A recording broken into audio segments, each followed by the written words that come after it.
नमस्कार दोस्तों, मेरा नाम डॉक्टर विनय डांगर है और आज का टॉपिक है अर्टिकेरिया। इसे हम पित्ती भी बोलते हैं और गुजराती में हम उसे दोस्तों शीरस बोलते हैं। अभी दोस्तों ये अर्टिकेरिया है क्या?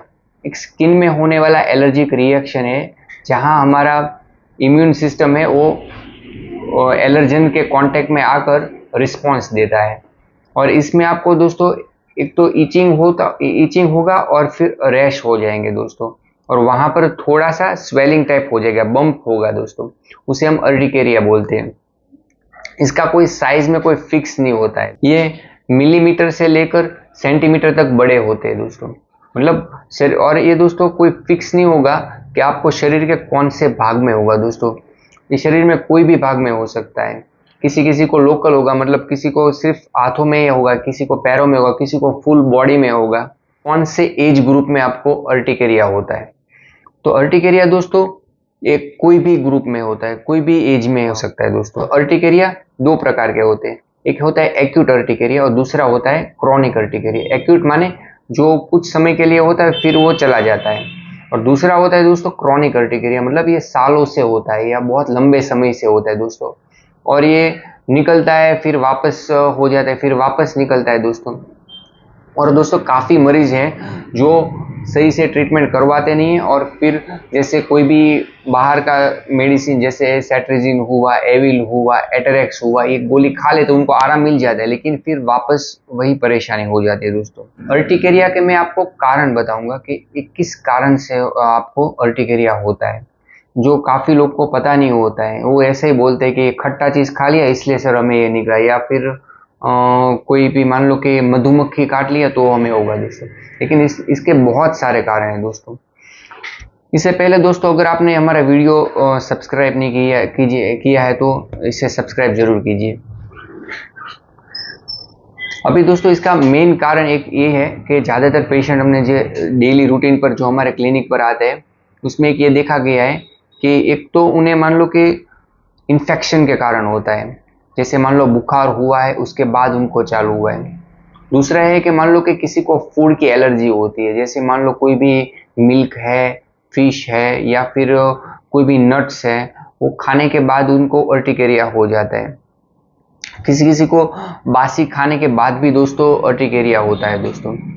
फिर एक और कारण है दोस्तों, जैसे एटमॉस्फेयर चेंज, वातावरण में बदलाव, जैसे मान लो कोई ठंडी की एकदम ठंडी ऋतु से लेकर गर्मी में हो जाता है, या फिर बारिश के मौसम में दोस्तों आपको होता है। एक और कारण है दोस्तों, कोई भी दवाई से आपको एलर्जी होती है, जैसे मान लो आपने कोई भी दवाई खाई और दवाई खाने के 5 या 10 मिनट या फिर आधे घंटे के बाद आपको पूरे शरीर में एकदम रेडिशनेस और स्वेलिंग हो जाएगा दोस्तों, तो वो दवाई के कारण है। ड्रग रिएक्शन दोस्तों बोलते हैं उसे। वायरल हिपेटाइटिस भी दोस्तों एक कारण है। इरिटेंट सब्सटेंस दोस्तों, जैसे मान लो हम कोई भी केमिकल का फैक्ट्री में होते हैं तो सब्सटेंस इरिटेट करता है, और उसके कारण दोस्तों हमें अर्टिकेरिया होता है। एक्यूट भी कारण है, जैसे मान लो कि मान लो आपने मधुमक्खी ने डंक मार लिया तो भी दोस्तों आपको अर्टिकेरिया हो जाता है। और अर्टिकेरिया जो होता है दोस्तों ये एग्रेवेट कब होता है, मतलब ज़्यादा बढ़ता कब है? ज़्यादातर दोस्तों हमने देखा है दोस्तों कि मान लो कि जिसको अर्टिकेरिया होता है दोपहर में यानी सनलाइट में बढ़ता है, ये टाइट कपड़े पहनने से बढ़ता है, या ज़्यादा गर्मी होगा तब वो बढ़ेगा दोस्तों, यानी खुजली बहुत ज़्यादा आएगा दोस्तों। काफ़ी पेशेंट हमारे पास आते हैं, वो बोलते हैं सर क्या ये अर्टिकेरिया मुझे है तो क्या मेरे घर में दूसरे को हो सकता है? तो दोस्तों ये बिल्कुल भी किसी को नहीं हो सकता, ये कंटेजियस बीमारी नहीं है। ये आपको है तो दूसरे को चेप ही नहीं है दोस्तों, यानी दूसरे को इन्फेक्शन इसका नहीं लग सकता है दोस्तों। अगर अर्टिकेरिया है या फिर बार बार आपको जो ये होता है, खुजली होती है शरीर में और ये चक्कते पड़ जाते हैं, तो उसे हम परहेज क्या रखेंगे? जैसे मान लो कि वापस ना हो या जो एग्रावेट ना हो, तो पहला तो यही है दोस्तों कि आपको चेक करना है कि आपको मान लो किस कारण से ये हुआ है। मान लो काफ़ी दर्दियों को मान लो कि बहुत लंबे समय से होता है, तो उन्हें पता ही नहीं होता है कि मेरे को ये कब बढ़ता है, कि किस कारण से हुआ है। तो आपको नोटिस करना है कि मान लो कि दिन में कौन से समय होता है, या फिर कौन से मौसम में आपको होता है, या फिर मान लो कि क्या खाने से होता है। आपको ये सब आपको ध्यान रखना है और अपने डॉक्टर से आपको बताना है कि सर मेरे को ये खाने से ये निकलता है, या फिर ये मौसम में निकलता है दोस्तों। तो उससे मान लो डॉक्टर को भी पता चलेगा आपको कौन सी मेडिसिन प्रिस्क्राइब करनी है, और आपका बीमारी जो है वो धीरे धीरे बिल्कुल सही हो जाएगा दोस्तों। आपको एक एकदम ठंडी चीज़ या फिर खट्टी या फिर फर्मेंटेड चीज़ से दूर रहना है, क्योंकि ये सब चीज़ दोस्तों आपको एग्रावेट करेगी दोस्तों।